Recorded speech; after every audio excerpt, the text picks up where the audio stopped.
नमस्ते। Through whole और blind hole drill करने के इस सत्र में आपका स्वागत है। आइए अब इसके बारे में सीखते हैं। आइए इस सेशन के उद्देश्य को जानते हैं। इस सेशन के अंत में आप निम्नलिखित कार्यों को करने में सक्षम होंगे। होल्स के प्रकारों को परिभाषित करना और सूची बनाना। वर्नियर हाइट गॉज का प्रयोग करते हुए ड्रिल होल के सेंटर पर निशान बनाना। ड्रिलिंग मशीन में सही स्पिंडल स्पीड को सेट करना। ड्राइंग के अनुसार थ्रू होल ड्रिल करना। ब्लाइंड होल को ड्रिल करने के लिए डेप्थ बार को सेट करना। डेप्थ स्टॉप्स का प्रयोग करते हुए आवश्यक गहराई तक ब्लाइंड होल्स को ड्रिल करना। आइए सबसे पहले देखते हैं कि होल क्या होते हैं और इसके कौन से प्रकार हैं। होल किसी ठोस वस्तु पर बनाए जाने वाले छेद को कहते हैं। होल दो प्रकार के होते हैं, जो हैं ब्लाइंड होल और through hole. Blind hole workpiece के दूसरी तरफ से बिना तोड़े एक निर्धारित गहराई तक ड्रिल किया जाता है। थ्रू होल पूरी तरह से वर्कपीस से होकर गुजरता है।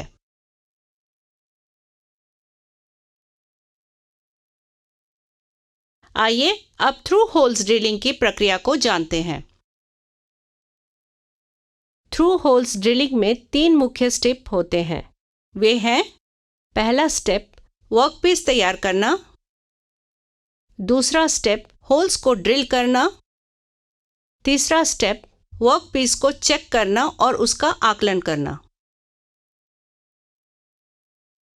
पहला स्टेप ड्रिल किए जाने वाले वर्कपीस को तैयार करना है।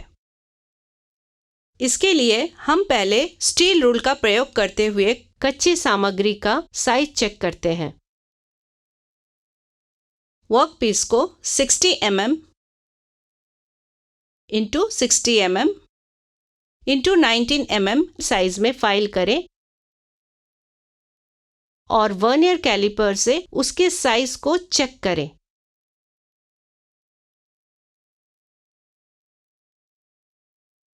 ट्राई स्क्वायर से फ्लैटनेस और स्क्वायरनेस को चेक करें।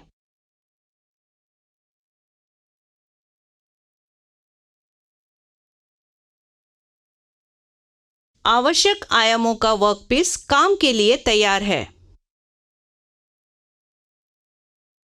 मार्किंग मीडिया लगाएं और ड्राइंग के अनुसार वर्नियर हाइट गॉज का प्रयोग करते हुए ड्रिल होल सेंटर्स का निशान लगाएं।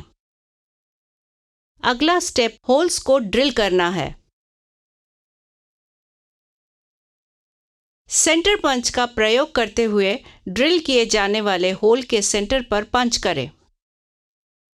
ड्रिलिंग मशीन वाइज में जॉब को पकड़े। पंच एरिया में सेंटर ड्रिल करें। चक में 6 mm ड्रिल फिक्स करें और थ्रू एवं ब्लाइंड होल्स के लिए पायलट होल ड्रिल करें।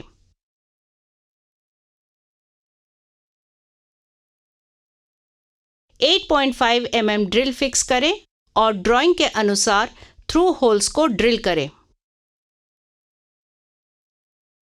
6 mm, 8.5 mm और 10.5 mm व्यास के ड्रिल एक के बाद एक लिए जाते हैं और होल्स को 14 mm की गहराई तक ड्रिल किया जाता है।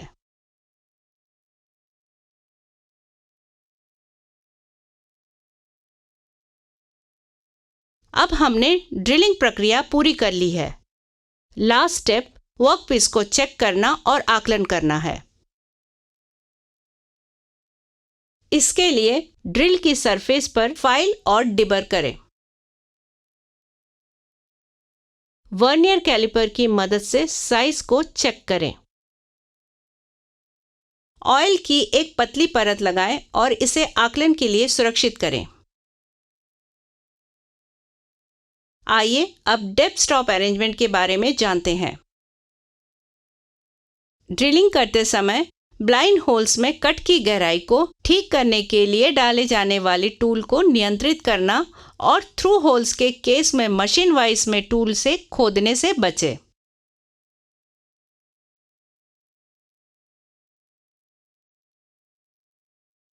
अधिकांश मशीनों को डेप्थ स्टॉप अरेंजमेंट प्रदान किया जाता है, जिससे स्पिंडल के नीचे जाने की स्पीड को नियंत्रित किया जा सके। आइए अब जानते हैं कि ब्लाइंड होल को ड्रिल करने के लिए डेप्थ स्टॉप अरेंजमेंट को कैसे सेट करना है। पहले मशीन वाइज पर जॉब को पकड़ा जाता है और होल को सही ढंग से रखा जाता है। ड्रिल को स्टार्ट किया जाता है और फुल डायमीटर बनने तक उसे ड्रिल किया जाता है। इस पॉइंट पर शुरुआत की रीडिंग को नोट करें। शुरुआती रीडिंग को ड्रिल किए जाने वाले ब्लाइंड होल की गहराई में जोड़ें। इसकी सेटिंग शुरुआती रीडिंग और होल की गहराई का योग है। स्केल का प्रयोग करते हुए आवश्यक सेटिंग के बगल में स्टॉप को एडजस्ट करें। सेटिंग को डिस्टर्ब होने से बचाने के लिए लॉक नट को कस दें।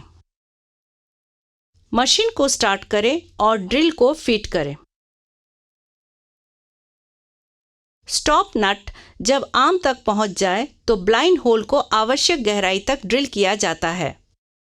ड्रिलिंग करते समय चिप्स को कटिंग फ्लूइड द्वारा बाहर निकालने के लिए होल से फीड हैंडल से ड्रिल को बार बार निकालें। आइए अब जानते हैं कि ड्रिलिंग के समय क्या करें और क्या ना करें।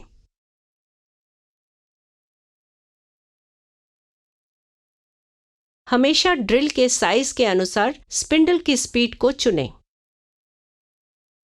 हमेशा बड़े होल ड्रिल करने से पहले सेंटर या पायलट ड्रिल का प्रयोग करें।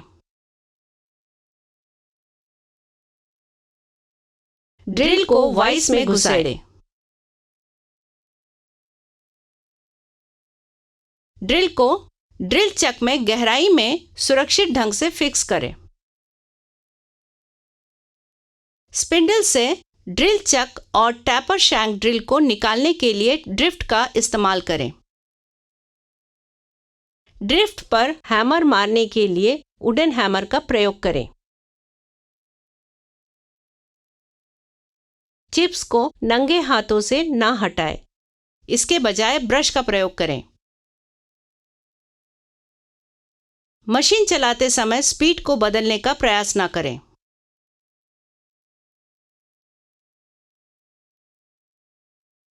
पुनरावृत्ति हमने सीखा है होल्स के प्रकारों को परिभाषित करना और सूची बनाना, वर्नियर हाइट गॉज का प्रयोग करते हुए ड्रिल होल के सेंटर पर निशान बनाना, ड्रिलिंग मशीन में सही स्पिंडल स्पीड को सेट करना,